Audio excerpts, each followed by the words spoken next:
ম্যাগনেসা business and product introduction 2024 অনুষ্ঠিত। দিলীপ কুমারের রিপোর্টে দেখুন বিস্তারিত।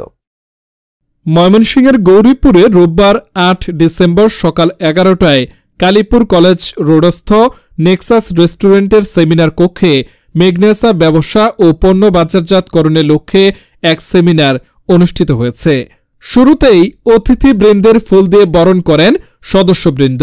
পরে আলোচনা সভায় স্বাগত বক্তব্য রাখেন ম্যাগনেসার কান্ট্রি ডিরেক্টর ও ডায়মন্ড এক্সিকিউটিভ নাসির উদ্দিন চৌধুরী। এতে আরও বক্তব্য রাখেন CEO MD Afzal Hossain, Robi executive Zakir Bhuiyan Palash, Robi executive Zubair Hossain, Robi executive Mohammad Saidul Islam, star executive Mohammad Harun ur Rashid, star of Magnesa Mak Sujon এবং স্টার এক্সিকিউটিভ ও আয়োজক মোহাম্মদ কামাল উদ্দিন সহ উপজেলার বিভিন্ন এলাকা থেকে আগত ম্যাগনেসা বিজনেসের সদস্যবৃন্দ উপস্থিত ছিলেন।